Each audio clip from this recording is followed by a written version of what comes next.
Welcome back to Science-tainment, when science and real life meet. Today's story is about motivation. It's about timing and why biology, not willpower, decide what your body can do in winter. This story begins with data collected by scientists following more than 3,000 medical interns across the United States from May 2017 to March 2020, spanning latitudes from 21 degrees north to 48 degrees north. These were young, highly motivated, high-performing individuals tracked continuously using wearable devices. The wearables record daily steps, sleep timing, and heart rate rhythms, day after day across seasons. If willpower could override biology, this group would show it. And the pattern was unmistakable. Across the cohort, daily movement followed the season through daylight availability. On average, interns log in about 8,500 steps per day in summer and about 7,500 steps per day in winter. It's roughly 1,000 fewer steps per day, measured across thousands of people. This isn't anecdote, it's a seasonal signal. Winter suppresses output. Biology tracks the sky, and geography matters. The winter decline wasn't uniform. It scaled with latitude. The further north participants lived, the stronger the seasonal suppression of activity became. Not because of culture, not because of mindset, but because daylight loss increases with latitude. Small change, big effect. Next, the scientists asked a fair question. Were people simply sleeping more in winter? The answer was no. Time awake changed only modestly by about 20 minutes per day. But here's the critical statistic. With each additional hour awake, it was associated with roughly 550 more steps. Winter doesn't erase motivation. It reduces the amount of biologically available time.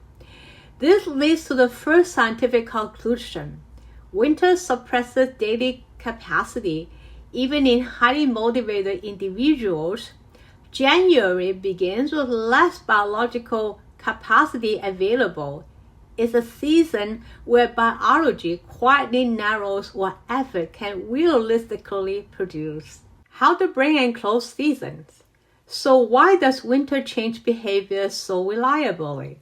The answer lies in the brain's master clock, the suprachiasmatic nucleus, SCN. The SCN encodes seasons using two coupled oscillators, a morning clock and an evening clock. In summer, long daylight spreads these clocks apart and internal time expands. In winter, short days compress them inward. Internal time shrinks. Biology doesn't measure seasons with calendars. It measures them with phase relationships. When the heart disagrees with the sleep, this is where motivation gives way to physiology. The scientists measure circadian phase using the timing of the daily heart rate minimum, a validated automatic marker. They then calculate heart rate, sleep misalignment, how far the heart clock drifts from sleep timing. And winter made that misalignment harder to resolve. You can schedule sleep, you cannot schedule your heart. Night shift statistics. How much does one shift move the clock? Now the numbers become critical. Each night shift delayed the heart's circadian phase by roughly 1 to 2 hours. That is not adaptation. That is forced displacement. And displacement has consequences. Heart recovery. How long does the body take to catch up? Here is the part most people never hear. After just 1 or 2 night shifts, heart rate sleep misalignment can persist for several days. For many individuals, 3 to 5 days are required for the heart's circadian rhythm to realign, even after normal sleep resumes. Behavior can reset overnight, but autonomic physiology cannot.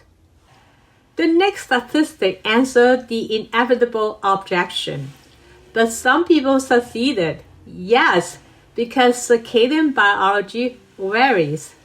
The study grouped individuals using combinations of 5 common circadian-related genetic variants. Some clocks were more sensitive, some clocks were more resilient. But here's the crucial finding. Everyone drifted in winter. Some drift more than others. Genetics changes magnitude, not exemption. What the data show is differential sensitivity. Why winter is less forgiving? The next statistic explains why. In winter, light's ability to anchor the clock weakens. Internal coupling between morning and evening clocks strengthens. When internal coupling dominates, the circadian system becomes rigid, slower to adapt, harder to shift. Winter doesn't just reduce light, it reduces flexibility. What happens when behavior pushes against the circadian system? This is where behavior and biology diverge. Sleep timing can change overnight. Heart rhythm cannot. Even brief schedule disruptions such as night shifts can leave the heart's circadian rhythm misaligned for days, even after normal sleep resumes. Willpower changes behavior. Heart rhythms follow the master clock. Until they realign, performance cannot rise. Putting numbers together, winter removes about 1,000 steps per day. Each night shift moves the heart clock 1 to 2 hours. Heart misalignment can persist 3 to 5 days. Latitude amplifies all of it. The hierarchy is clear. The clock sets timing, the heart follows the clock. Muscles follow the heart. Willpower is downstream. If your plans fell apart this winter, it wasn't weakness, it was timing. Biology doesn't respond to pressure, it responds to alignment. When winter compresses internal time, effort costs more and returns less. The solution isn't trying harder, it's listening to your biology. Build habits that follow the seasonal clock, and biology stops resisting you. Because willpower isn't in charge of timing, the master clock sets the schedule, the heart follows that clock, muscles follow the heart. When mind, heart, and muscle move in seasonal alignment, biology stops pushing back. Health becomes the default. This is circadian living. If you like this episode, give it a thumbs up and subscribe. Leave your comments below. Thank you for watching. See you next time.